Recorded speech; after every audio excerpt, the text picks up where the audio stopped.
자, 우리 구역공과 계속하겠습니다. 우리 16과인데요. 피채 먹지 말아라고 명령을 했는데 피채 먹지 말아야 될 이유를 우리가 이 시간에 이렇게 좀 알아보도록 하겠습니다. 레위기 17장 10절부터 마지막 절까지는 피를 먹지 말아라, 그렇게 말씀을 하고 있습니다. 이 피채 먹는 것, 피를 먹는 것은 우리 10절에 보니까 먹는 그 사람에게는 내 얼굴을 대하여 그를 백성 중에 끊으리니 그랬습니다.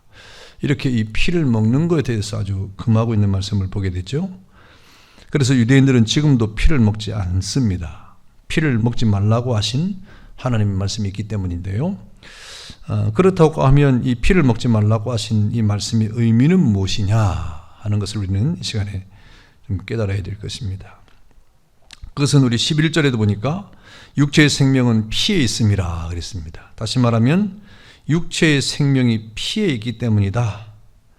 피는 곧 생명이라고 하는 말씀이죠. 그래서 피채 먹지 말아라, 피를 먹지 말아라 라고 말씀하고 있는 것입니다. 이 말씀은 3500년 전에 하신 말씀이죠. 이 3500년 전의 피에 대한 그런 이해와 지금의 피에 대한 이해는 사뭇 다릅니다. 물론 이 생명이라고 하는 이 근본적인 이유는 다 똑같죠. 그런데 현대 과학이 발전을 하고 의학이 발전하면서 피가 우리 인체에 이렇게 어떤 하는 역할들이 무엇인가에 대해서 아주 세밀하게 과학이 검사를 하고 또 성분을 이렇게 밝혀내고 그리고 과학적으로 그것을 증명하고 있죠. 이 피는 지금 우리 인체의 약 13%가 피라고 합니다. 그리고 이 피가 하는 역할들을 보면 우리 몸에는 영양도 필요하고 또 산소도 공급해주고 하는 것인데 이런 영양 공급과 이 산소를 공급하는 일들을 바로 이 피가 이렇게 하고 있는 겁니다. 현대 과학이 의학이 밝혀낸 그런 내용입니다. 그리고 피는 또 이산화탄소를 가져오고 또 여러 가지 이 나쁜 것들도 이렇게 가져와서 처리를 해주는 그런 통로 역할을 또 하게 되는 것이죠. 그래서 이 피라고 하는 것이 우리 인체에 이렇게 돌면서 우리를 살아가게 하는 그런 역할을 하는 것입니다. 또 우리 몸에 어떤 이 병균이 침투했을 때 이렇게 그 병균을 막아서 처리해 주는 것이 피죠. 그래서 이 피 속에 적혈구, 백혈구 뭐 이런 여러 가지 혈소판 이런 것들이 세분화돼 가지고 각각의 기능을 따라서 나쁜 병균을 막기도 하는 그런 역할을 하는 이런 아주 중대한 요소가 있는 겁니다. 그 다음에 이 피가 우리 몸의 체온을 유지시키죠. 그래서 우리 체온을 잴 때 그 체온이라고 하는 것이 피의 온도 아니겠습니까? 피가 우리 몸속에 돌고 있는데 그 체온이 이렇게 어떻게 유지되느냐 하는데 굉장히 우리의 건강이 예민해지는 것이죠. 그래서 우리 기본 인체의 어떤 체온이 36도 5분인데 이 36도 5분에서 조금만 높아도 37도가 넘어가면 약간 이상징후가 있는 거예요. 그래서 38도, 39도, 이 40도가 되면 큰일 나는 겁니다. 그리고 또 저온, 저체온이면 또 우리가 또 아주 몸에 이상을 느끼고 큰일이 나는 것이죠. 이렇게 체온을 유지시키고 또 수분을 유지하고 하는 이런 모든 것들도 역시 피가 하는 것입니다. 이것은 현대 과학이나 의학이 밝혀낸 그런 피의 여러 가지 어떤 작용들을 우리에게 알려주는 것이죠. 그런데 3500년 전에 이 하나님 말씀을 받은 이 사람들은 이 피의 이런 역할들은 다 몰랐어요. 뭐 피에 적혈구가 있고 백혈구가 있고 또 뭐 이런 것들은 다 몰랐죠. 그러나 한 가지 아는 것이 무엇입니까?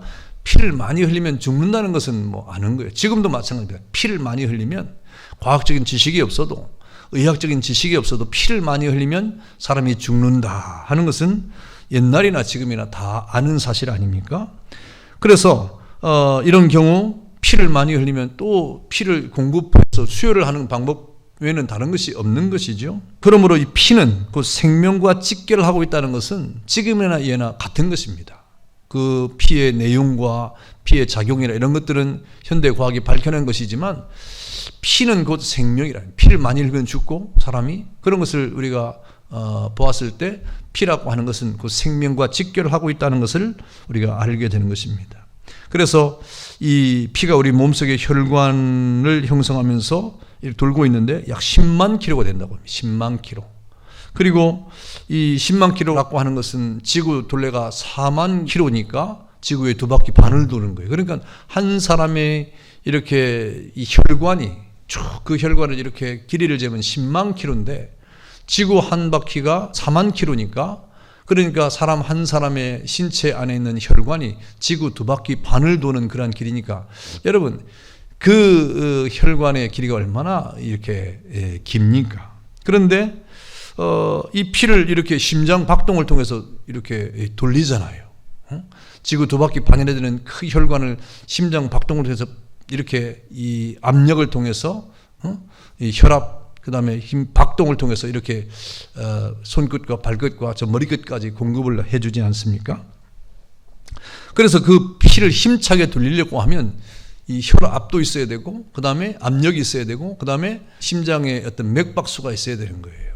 근데 이것이 너무 많아도 안 되고 작아도 안 되고 혈압도 많아도 안 되고 작아도 안 되고 이 심장 박동도 그 많아도 안 되고 작아도 안 되는 거예요. 딱 평균치가 있는 것이죠. 그래서 기본적으로 혈압은 80에서 120 사이가 평균 혈압이라고 우리가 이렇게 알고 있지 않습니까? 그럼 심장 박동도 마찬가지예요. 심장 박동수가 1분에 60에서 80이 이게 정상 박동이에요. 그러면 우리가 안정된 심장 박동을 통해서 이렇게 산소 공급을 하고 그 10만 킬로에 되는 혈관에 피를 공급해주는 그런 힘이 되는 것입니다. 엄청난 것이죠. 엄청난 것이죠. 여러분 지구 2바퀴 반을 도는데 심장의 힘으로 그것을 혈관을 다 돌린다고 할 때 여러분 얼마나 그 큰 힘이겠습니까? 하나님이 그를 창조하셔서 평생 동안 그 심장 박동을 통하여 그 피의 이 어떤 흐름을 통해서 우리에게 산소 공급을 하고 건강을 유지시켜 주는 겁니다. 그래서 심장이 멎으면 죽는 거예요. 왜? 피 공급이 안 되니까. 그래서 여러분 이 피를 공급해 주는 이런 생명의 원천, 피가 곧 생명의 원천임을 우리 예나 지금이나 알고 있는 것입니다. 그러므로 피를 흘리게 하는 사람을 죽는 것이고 그래서 피는 생명과 같은 것이기 때문에 여러분 이 피는 그 생명이기 때문에 피를 먹지 말아라 이렇게 말씀을 하신 거예요. 그런데 이 제사를 드릴 때 짐승의 피를 흘리지 않습니까? 그것은 곧 짐승의 생명을 취한다는 그런 의미가 되는 것이죠. 그래서 짐승의 생명을 취한다고 하는 것은 그 짐승의 주인이 하나님이신데 짐승의 생명도 존중하지만 사람의 생명은 더 존중해야 된다는 거예요. 그래서 이 생명 존중에 의해서 피는 먹지 말아라 이렇게 말씀을 하고 있는 것입니다. 그리고 이 피는 왜 먹지 말아야 되는 거 하니까 그 피가 우리의 죄를 속하는 데 쓰이기 때문이다 그랬습니다. 레위기 17장 11절부터 16절에 보니까 그렇게 말씀했어요. 11절에 보니까 뭐라고 말씀하십니까? 육체의 생명은 피에 있음이라 내가 이 피를 너희에게 주어 제단에 뿌려 너희의 생명을 위하여 속죄하게 하였나니 생명이 피에 있으므로 피가 죄를 속하느니라 그랬습니다. 왜 피가 속죄를 위해 쓰임 받는가 하면 생명으로 생명을 갚는 데 쓰이기 때문이다 그랬습니다. 다시 말하면 우리가 100만 원을 빌면 100만 원을 갚아야 되는 원리처럼 우리가 피를 흘린다고 하는 것은 바로 사람이 죽으면 그 자신도 그 생명을 다른 사람에게 이렇게 내어 놓아야 되는 것처럼 비록 동물의 피지만 이 동물의 피로 죄지은 사람의 죄값인 사망을 지불하는 그런 어떤 이 상징으로 삼았다는 겁니다. 피가 생명이기 때문에 짐승이 피를 흘림으로 그 피를 생명이니까 생명의 값을 대신 지불하는 상징으로 짐승을 잡아서 피를 흘리게 했다. 그래서 그 피를 제단에 뿌렸다 이 말입니다. 생명이라 이 말이죠. 그러니까 이스라엘 백성의 이 죄값을 죄로 말미암아 죽은 사망의 값을 이 짐승을 잡아가지고 그 피를 취해서 생명을 취해가지고 그 죄값을 대신하는 상징으로 삼았다 이 말입니다. 이 피가 비록 동물의 피지만 이 동물의 피로 죄지은 사람의 죄값인 사망을 지불하는 그러한 상징으로 삼았다는 것이죠. 그래서 이 죄값으로 죽게 된 상태에서 우리가 죄를 속하려고 하면 누군가 그 죄를 위해서 생명, 피를 흘려야 되는 거예요. 근데 구약에는 그 피를 짐승이 흘림으로 그 피의 생명을 상징으로 삼았는데, 여러분 지금은 짐승의 피가 계속적인 반복적인 그런 제사를 통해서 그런 상징으로 되었다고 하면, 지금 이 시간에는 어떻습니까? 예수 그리스도의 피가 바로 우리의 죄를 속량하는 그런 생명으로 대신 지불됐다고 하는 말이 되는 것이죠. 그래서 예수님의 피를 구약의 짐승이 상징했다고 하면, 신약에 오신 예수님은 실제로 십자가에서 자신의 피를, 생명이죠, 생명을 대신함으로 우리 죽은 자들의 생명을 대신했다 그랬습니다. 죄로 죽은 자들의 생명을 대신하심으로 우리의 죄를 속량하신 것이고, 이렇게 우리에게 생명을 주셨음을 말씀해 주고 있는 거예요. 그래서 그 피가 바로 우리 죄를 속았기 때문에 그 피를 먹지 말아라 라고 이렇게 명령을 하신 겁니다. 그런데 여러분, 이 성경에 보니까 요한복음 6장 53절부터 55절에 보니까 또 예수님의 피를 먹으라고 말했어요.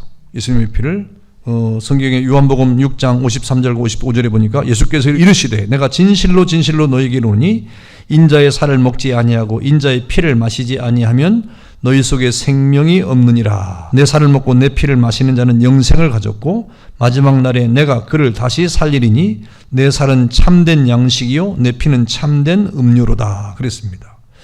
여러분, 이 성경에는 피째 먹지 말라고 했는데, 그런데 오늘 요한복음에는 피를 먹어라, 꼭 먹어야 할 피가 있다라고 말씀을 하고 있는 거예요. 그 피가 무슨 피입니까? 바로 예수의 피라 이 말입니다. 이 피를 먹지 아니면 예수님은 뭐라고 말씀하십니까? 나와 상관이 없다 그랬어요. 그래서 예수님의 피를 먹어야 예수님의 백성이, 하나님의 백성이 된다 이렇게 말씀하시는 겁니다. 여러분, 이 말씀은 무엇입니까? 구약은 피를 먹지 말아라 말씀하고 있고 신약에 와서는 예수님의 피를 먹으라고 말씀하시는데, 그러면 예수님의 이 피를 먹으라고 하는 말은 어떤 의미가 되는 것입니까? 이것은 실제로 예수님의 피를 먹으라고 하는 표현이 아니죠. 그것은 예수님의 피가 나의 생명을 대신해서 죽은 그런 생명의 피라는 것을 믿으라고 하는 의미예요. 그 살을 먹고 그 피를 마시라고 하는 것은 그 살과 그 피가 우리의 생명을 대신한, 죄 때문에 죽은 우리의 모든 생명을 대신하는, 우리의 죄를 사하고 우리의 모든 죽음으로부터 우리를 살리는 그런 생명의 피라는 것을 믿으라고 하는 그런 의미가 있는 것이죠. 다시 말하면 예수 그리스도가 나를 위해서 죽으셨다는 것을 믿고, 그리고 예수님을 내 삶의 중심으로 모시고 말씀을 따라 사는 삶을 살아라고 하는 그런 말씀이 되는 것입니다. 그래서 여러분, 우리가 이러한 이 피채 먹지 말아라, 피를 먹지 말아라 하는 이유를 우리가 이렇게 설명을 듣고 있는데, 레위기 17장에는 그 피가 육체의 생명을 나타내는 것이기 때문이고, 또 그 피가 우리의 죄를 속하는 데 쓰이는 상징이기 때문이라 그랬습니다. 그럼에도 불구하고 이 신약에 와서 예수님께서는 그 피를 먹고 마시라, 내 살을 먹고 피를 마시라고 한 것은 바로 예수님이 우리를 위해서 속죄의 피를 흘리셨음을 믿으라고 하는 의미라고 이렇게 말씀을 드리고 있는 것입니다. 자, 그러므로 레위기 17장에서 배우는 두 가지를 우리가 깨닫게 되는데, 바로 그 17장에서 우리가 깨닫는 것이 두 가지는 뭐냐면, 우리는 제사를 반드시 성소에 가서 드려야 된다는 거예요. 그 장소적 의미가 굉장히 크다는 것이죠. 우리가 삶을 살아가는, 우리 삶의 이 기반을 가지고 살아가는 동안에 뭐 집에서 살아가고 이 직장에서 살아가고 뭐 하지만, 그러나 제사를 드릴 때는, 하나님 법에 예배를 드릴 때는 성소에 나와야 된다라고 하는 것을 강조하고 있는 겁니다. 우리가 물론 어디든지 예배를 드릴 수 있습니다. 가정 예배도 드리고 뭐 직장에서도 우리가 뭐 신우의 예배도 드리고 뭐 이렇게 할 수가 있어요. 그러나 하나님이 정하신 거룩한 날, 주님의 날은 우리가 개인적으로 이런 여러 가지 형편에 따라서 드리는 것이 아니라 반드시 하나님의 집에 나와서 예배를 드려라, 이렇게 말씀을 하고 있는 겁니다. 그러면서 또 한 가지는 뭡니까? 피를 먹지 말라, 이렇게 말씀하고 있는 것이죠. 여러분, 이것은 다 하나님 중심으로 살아가라고 하는 말이에요. 그 어떤 것보다도 하나님을 행복의 가치로, 또 생명의 가치로 생각해야 된다는 것, 다른 것보다도. 그래서 여러분, 이렇게 예수님께서 마태복음 6장에 뭐라고 말씀하십니까? 이 땅을 살아가는 우리 하나님의 백성들에게 이 땅을 어떻게 살아갈까, 무엇을 먹을까, 입을까 염려하지 말라고 그랬어요. 이것은 무슨 말입니까? 뭐 생각 없이 살라는 말이 아니에요. 우리 열심히 살아야 됩니다.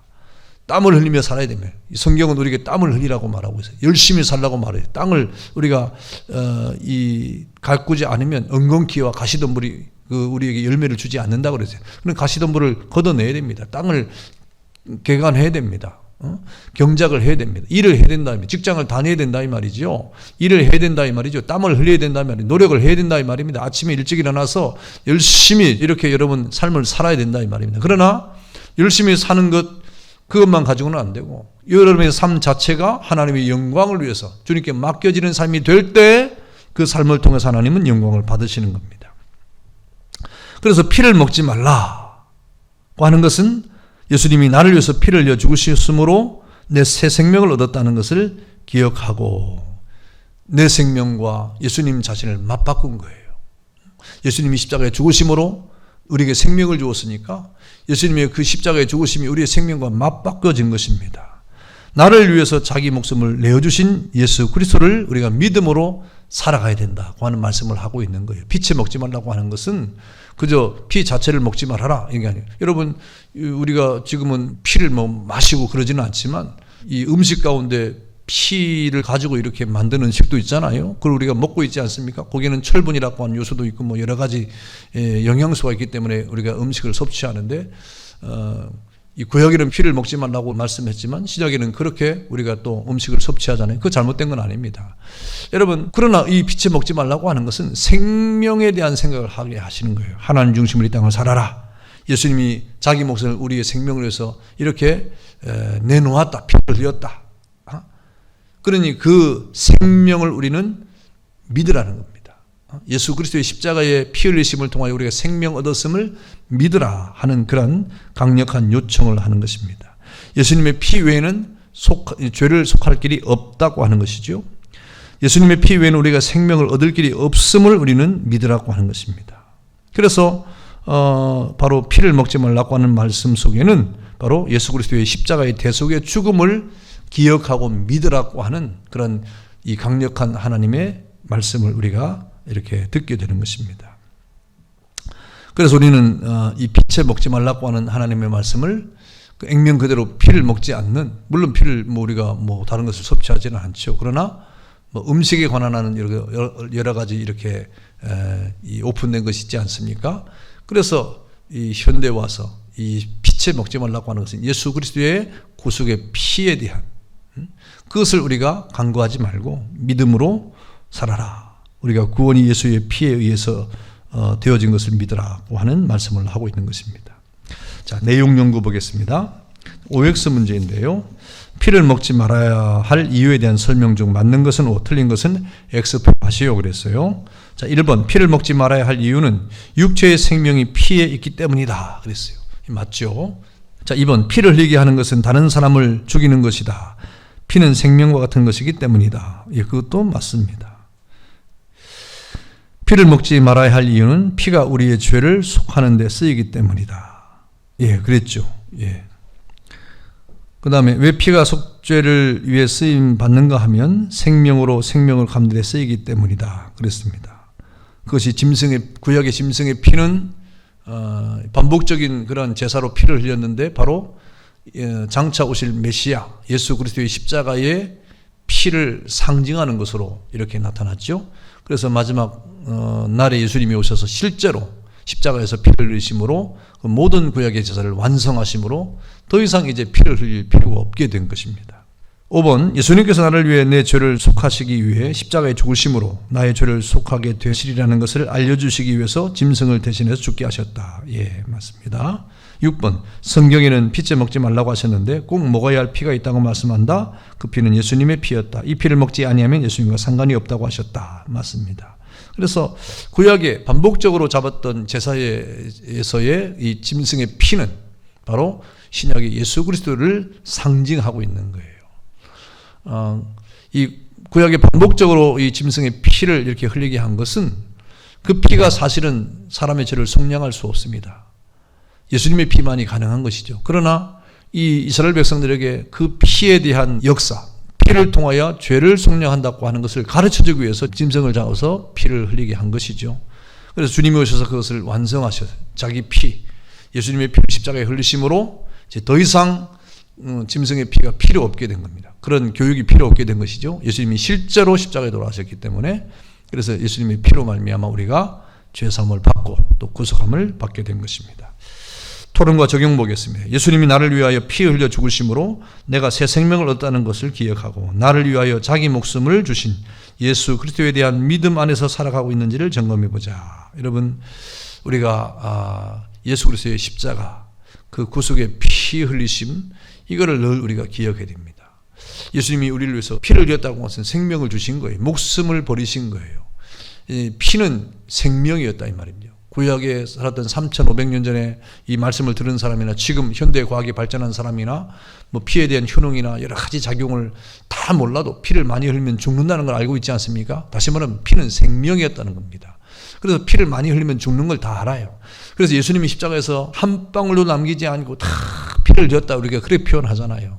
다시 말하면 예수님께서 물과 피를 쏟아서, 옆구리에 창을 찔렸으니까 물과 피를 다 쏟아서 진액을 쏟아가지고 그 모든 피로 우리의 죄를 사해 주었다. 생명을, 우리의 모든 죄로 말미암아 죽었던 생명을 대신함으로, 예수님이 대신 죽으심으로 우리에게 생명을 얻게 하셨다 하는 이 사실입니다.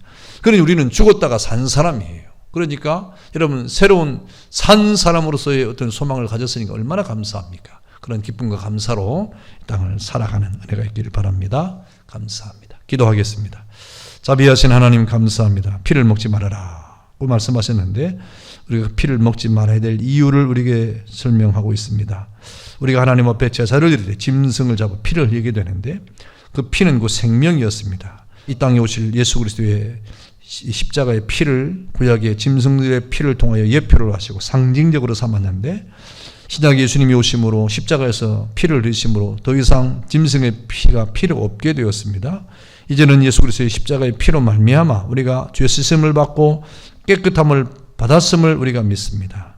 예수님의 거룩한 은혜 안에서 새 생명을 얻고 그 믿음 안에서 이 땅을 살아가고 있는 것을 잘 돌아보고 승리의 삶을 살아가는 모든 주의 백성들이 되도록 은혜를 베풀어 주옵소서.